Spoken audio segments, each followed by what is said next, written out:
आज हम डिस्कस करेंगे introduction and nomenclature of phenols. So phenols are a class of compounds. It is a class of compounds, a family of compounds. Actually, these phenols are, and a phenol is defined as the hydroxy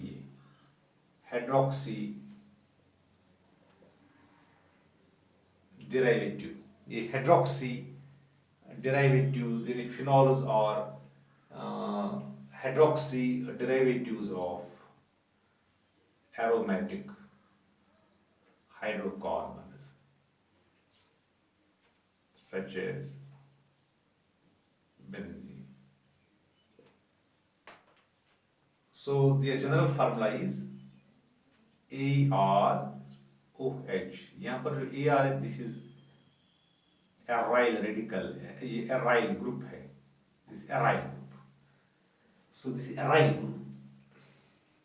So this is the simplest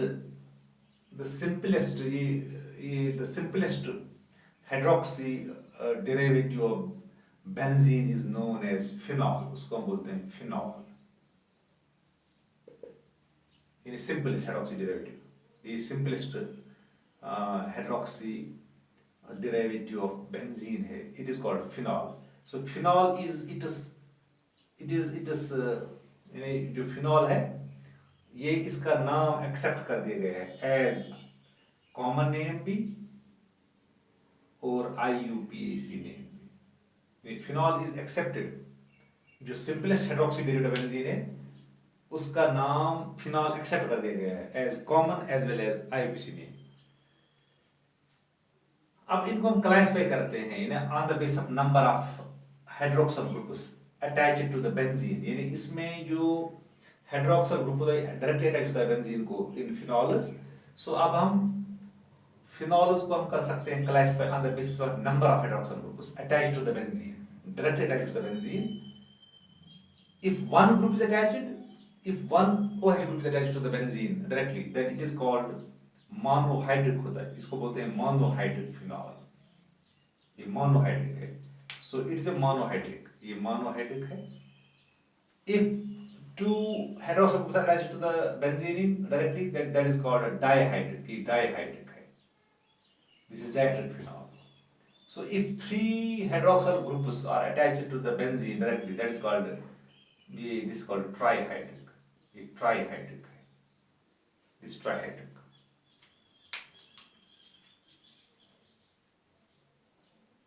so this is monohydric, dihydric, ये सब dihydric है. ये trihydric phenol है. ये trihydric phenol. सो इनका नाम इनको हम नाम कैसे देते हैं? नाम हम कैसे देते हैं इनका फिनॉल्स का? Because it's a group of compounds. How we can assign them common as well as this IUPAC names. Simplest हमने बोला, सिंपलेस्ट जो hydroxy derivative of benzene that means जो सिंपलेस्ट हमारे पास है, दिस इज C. ये वाला सिंपलेस्ट है. ये दिस इज सिंपलेस्ट कंपाउंड. ये this is the simplest compound hydroxy derivative of benzene. इसका जो कॉमन नेम एक्सेप्ट कर दिया गया दैट इज फिनॉल. इसका भी हमने बोला, इसका कॉमन नेम एक्सेप्ट कर दिया गया एज फिनॉल. जो इसको हम मानते हैं फिर पेरेंट, इसको हम कंसीडर करते हैं एज पेरेंट. जो दूसरे मेंबर्स होते हैं, दूसरे मेंबर्स ऑफ दिस फैमिली, उनका नाम हम डिराइव करते हैं फ्रॉम दिस फिनॉल. यानी उनका नाम हम करते हैं derive from the name from this phenol. उसी में से हम करते हैं उनका नाम डिराइव, यानी इस पेरेंट में से. यानी उनका नाम लिखते हैं on the base of this parent, on the base of this parent phenol. अब जो रिलेटिव पोजीशन ऑफ सबस्टिट्यूएंट है, रिलेटिव पोजीशन ऑफ सबस्टिट्यूएंट और relative position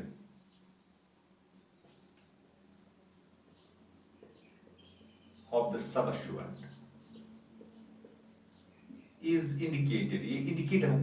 indicated by the prefixes, by using prefixes.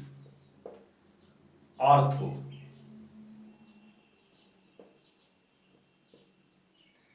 ortho means adjacent, meta means alternate position, para means opposite. Ortho हम ऐसे लिख सकते हैं, this is ortho, ओ से हम लिखते हैं इसको, दिस इज मेटा, एम से लिखते हैं दिस इज पैरा, पी से लिखते हैं। फॉर एग्जाम्पल अगर हम यहाँ पर लिख देंगे, यहाँ पर अगर हमारे पास डाई सबस्टिट्यूट कंपाउंड है ये like this is a compound here, this is hydroxyl group, यहाँ पर इसका एक सबस्टिट्यूएंट है। सो फिनॉल पे यहाँ पर एक और सबस्टिट्यूएंट अटैच है, दैट इज यानी बेंजीन को ये ब्रोमीन अटैच है। इसको हम कॉमनली लिख सकते हैं ऑर्थो ब्रोमो, लिख सकते हैं इसको ऑर्थो ब्रोमो फिनॉल, ये ऑर्थो ब्रोमो फिनॉल है, कॉमन नेम है ये। अगर इसी तरह होगा फॉर एग्जांपल ऐसे OH होगा, यहाँ पर होगा CH3, इसको हम पढ़ सकते हैं पैरामीथाइल, पैरा पे मिथाइल है, फिनॉल, पैरामीथाइल फिनॉल, ये कॉमन नेम है इसका, पैरामीथाइल फिनॉल। एक और हम लिख सकते हैं ऐसे भी, कभी अगर ऐसे होगा, कभी फॉर एग्जाम्पल हमारे पास होगा OH होगा, यहाँ पर होगा क्लोरीन, सो इसको हम पढ़ सकते हैं मेटाक्लोरो, क्योंकि ऑल्टरनेट 1 2 3 ऑल्टरनेट पोजीशन है, मेटाक्लोरो फिनॉल, ये मेटाक्लोरोफिनॉल है। सो इस तरह हम लिख सकते हैं कॉमन नेम्स। कॉमन नेम्स हम लिख सकते हैं on the basis of the parent compound that is phenol. अब जो IUPAC सिस्टम है, अगर हमें इनका IUPAC सिस्टम लिखना होगा, IUPAC सिस्टम में इनका नाम लिखना होगा। IUPAC सिस्टम में हम क्या करते हैं, द नंबरिंग द रिंग, यानी इन IUPAC सिस्टम ये फॉर एग्जाम्पल फिनॉल है, क्योंकि ये एक्सेप्टेड नेम है फिनॉल। अभी हमने बोला कि फिनॉल इसका एक्सेप्टेड IUPAC नेम भी है, जिस तरह इसका एक्सेप्टेड कॉमन नेम फिनॉल है, IUPAC नेम एक्सेप्टेड जो इसका है वो भी फिनॉल है, इस हाइड्रोक्सी डेरिवेटिव ऑफ बेंजीन। इसका जो numbering the ring is done according to the order of preference of substituents on the ring. अगर रिंग पे सबस्टिट्यूएंट्स होंगे ना, हम उनकी नंबरिंग करते हैं on the base of preference, for example अगर हमारे पास ऐसे होगा, ये ऑन द इसको अगर COH ग्रुप होगा, इसको 1 दे सकते हैं, इसी तरह SO3H sulphonic group, order of preference पे। इसी तरह है वी हैव COR ग्रुप, ये एस्टर ग्रुप है, we have CHO, we have C double bond O ketonic group, ये एल्डिहाइड ग्रुप है, so we have OH so on. यानी numbering जो हम करते हैं, नंबरिंग ऑफ द रिंग जो है, that is done according to the order of preference of the substituents present on the ring. यानी रिंग पे जो सबस्टिट्यूएंट्स होंगे उनका जो नंबरिंग हम करते हैं, that is based on order of preference.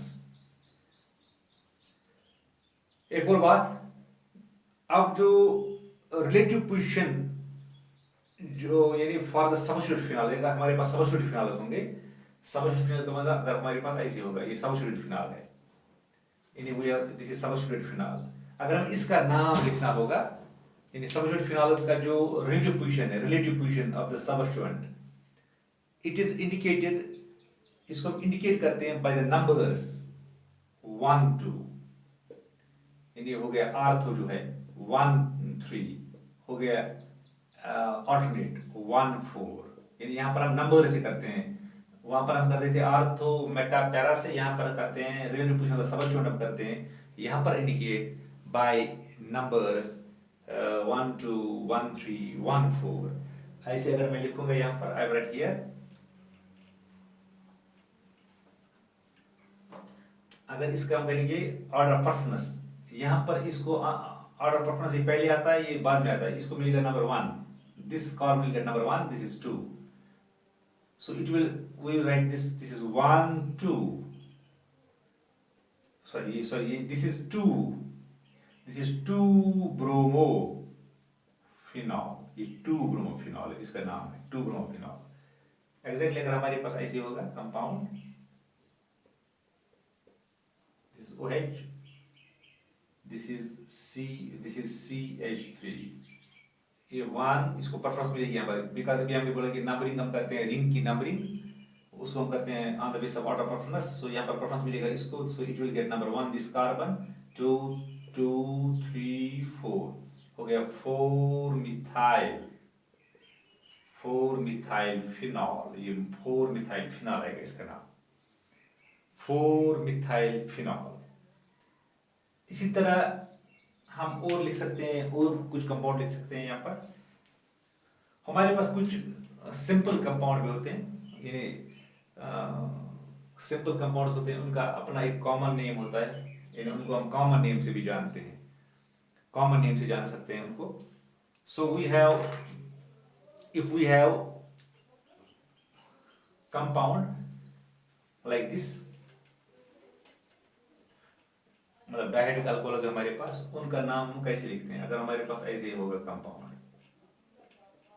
OH, this is OH, सो इसको हम पढ़ सकते हैं बेंजीन, ये डायहाइड्रिक अल्कोहल है। यहाँ पर हम ऐसे नाम नहीं लिखते, यानी हम ऐसे इसका नाम लिखते हैं दिस इज बेंजीन, इसको हम फिनॉल पे नाम नहीं लिख सकते, हम लिख सकते हैं बेंजीन, ये बेंजीन है पूरा, इसको हम लिख सकते हैं 1,3, बेंजीन 1,3, सॉरी 1,2, बेंजीन 1,2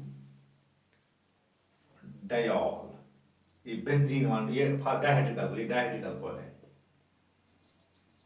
यानी डायहाइड्रिक अल्कोहल के लिए हम ऐसे लिखते हैं नाम डायहाइड्रिक अल्कोहल का। वो मोनोहाइड्रिक था, ये डायहाइड्रिक, इसको हम लिखते हैं बेंजीन 1,2 डायोल, ये बेंजीन 1,2 डायोल है। इसको हम ऐसे भी लिख सकते हैं, किसी किताब में ऐसे भी लिखा होगा 2 हाइड्रोक्सी फिनॉल, ये 2 हाइड्रोक्सी फिनॉल है। एक को यहाँ पर मानेंगे फिनॉल के साथ, और दूसरा मानेंगे यहाँ पर OH को भी यहाँ पर हम मान सकते हैं सबस्टिट्यूएंट। इसका कॉमन नेम अगर लिखेंगे हम, इसको हम कॉमनली बोलते हैं कैटिकॉल, कैटिकॉल बोलते हैं इसको कॉमनली, कॉमन नेम इसका बोलते हैं आम जबान में, आम यूनिवर्सल नेम इसका कैटिकॉल, यूनिवर्सली हम इसको बोलते हैं कैटिकॉल। इसी तरह अगर हम लेंगे वन मोर कंपाउंड, जिसमें अगर ये होगा, for example we have this compound, we have one more dihydric compound like this, and this is dihydric compound, this is, so this is OH यहाँ पर। so इसका हम नाम लिख सकते हैं, this is benzene 1,4 डायोल, ये होगा इसका एक नाम। एक को ऐसे भी लिख सकते हैं इसका, और हम लिख सकते हैं 4 हाइड्रोक्सी, अगर 1 2 3 4 नाम लिखेंगे, 4 हाइड्रोक्सी फिनॉल, ये 4 हाइड्रोक्सी फिनॉल है। इसका एक इसकी कॉमन एक्सेप्टेड नेम है, इसका हम कॉमनली पढ़ते हैं इसको हाइड्रोक्विनोन, और इसको हम पढ़ते हैं क्विनॉल भी, क्विनॉल, हाइड्रोक्विनोन और क्विनॉल पढ़ते हैं इसको कॉमन। अगर हमारे पास ट्राइहाइड्रिक होगा अल्कोहल, ट्राइहाइड्रिक फिनॉल होगा हमारे पास, ट्राइहाइड्रिक फिनॉल को हम, ये ट्राइहाइड्रिक फिनॉल, वहां पर हम ऑर्थो वगैरह यूज नहीं करते, या 1,2 वगैरह वहां पर वो हम नहीं करते, यानी रिलेटिव पोजीशन जो होते हैं सबस्टिट्यूएंट्स की, रिलेटिव पोजीशन ऑफ सबस्टिट्यूएंट, हम उसको 1,2 या 1,3 से वहां पर इंडिकेट नहीं करते। सो अगर हमारे पास ट्राइहाइड्रिक होगा alcohol, this is trihydric alcohol, अगर हमारे पास ट्राइहाइड्रिक अल्कोहल होगा like this, so this is benzene, इसको हम पढ़ सकते हैं बेंजीन 1 2 3, सॉरी 1 2, यहाँ पर अगर होगा ये 1 2 3, यानी पोजीशन नंबर 1 2 और 3, 1 2 3 बेंजीन 1 2 3 ट्रायॉल, ये ट्रायॉल है, बेंजीन 1 2 3 ट्रायॉल। इसका जो कॉमन नेम है दिस पायरोगैलॉल, ये पायरोगैलॉल इसका एक्सेप्टेड नेम है, इसको हम आम इसी नाम से पुकारते हैं पायरोगैलॉल। इसका ये ट्राइहेड अल्कोहल है, इसका हम लिखते हैं benzene 1 2 3 triol. So this was about nomenclature of phenols, how we can assign name to phenols. What is actually phenol? Phenol is the simplest hydroxy derivative of benzene, so it is called phenol. इस simplest member को हम बोलते हैं phenol. जो बाकी members होते हैं उनका हम नाम लिखते हैं, हम उनका नाम करते हैं डेरिवेटिव, या हम उनका नाम लिखते हैं on the base of this parent member, that is phenol.